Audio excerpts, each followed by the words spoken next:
الحمد لله وكفى وصلاة وسلاما على عباده الذين اصطفى وبعد السلام عليكم ورحمة الله wabarakatuh.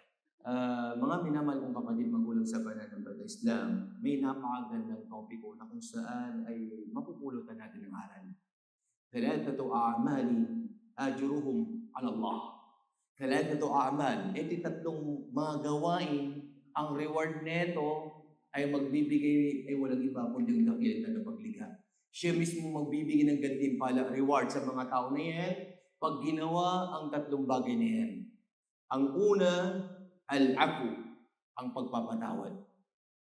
Pangalawa, na kung saan ang tinatawag na as-sabru. At ang pangatlo, ang tinatawag na as-siyam. Etong tatlong ito na mga gawaing pagsamba ay si Allah mismo ang maggagawad ng gantimpala.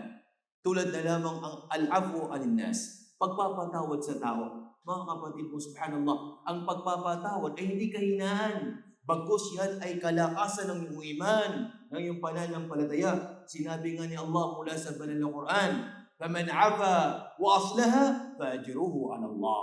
Sino man iga ang nagpatawad, yes, nagpatawad at nagkasundo, ang reward nila ay kay Allah subhanahu wa ta'ala. Kaya mga kapatid, ito isa sa napakagandang ugali na dapat taglay ng isang mananampalataya, ng isang Muslim, ang pagpapatawad. Pangalawa, na kung saan ang as-sabr, ang pagtitiis. Ang pagtitiis hindi yung tinatawag na quiet ka na lamang bagkus ito'y nagpapakita ng katatagan ng iyong din. Ito'y pagtanggap sa anumang ika nga ay ginawa o destiny sa inyo ni Allah subhanahu wa ta'ala. At that's why sinabi ni Allah mula sa banal na Quran, إِنَّمَا يُوَفَّى الصَّابِرُونَ أَجْرَهُمْ بِغَيْرِ حِسَابٍ. Allah. Tunay na gagawa ni Allah gantimpala. Ito mga tao na ito lang nagtitiis na siya mismo na kung saan hindi na ito kukwentahin para sa kanila. Allah. Yung mga deeds na ginagawa nyo o ginawa nyo, mga kabutihan na yan, ay bibigyan ni Allah ng reward. Mga taong nagtiis na kung saan ay reward nila kay Allah, hindi na kukwentahin pa sa kanila. At ang pangatlo, ang pagpapasting. Train natin sarili natin, ang pagpapasting ang napakalaking reward, gantimpala.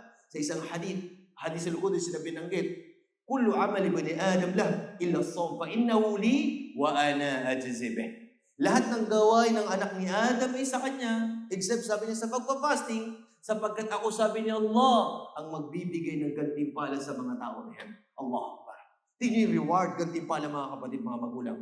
Imagine halimbawa na lamang si Prime Minister or si President, magbibigay sa ng gantimpala. Sabi niya, pumunta ka dito sa akin, office ka sapagkat mayroon akong reward, mayroon akong gantimpala sa ginawa mo. Subhanallah, ano kayo sa palagay mo? Walillahil mathalul a'la. Higit pa si Allah subhanahu wa ta'ala sa mga bagay na mga kapatid, mga magulang. Kaya, gawin ang mga bagay na ito. Magpatawad, magtiis, at mag-fasting for the sake of Allah. Maraming salamat. Hanggang dito na lamang. Wa akhiru da'wana anil hamdulillahi rabbil alamin. Assalamualaikum warahmatullahi wabarakatuh.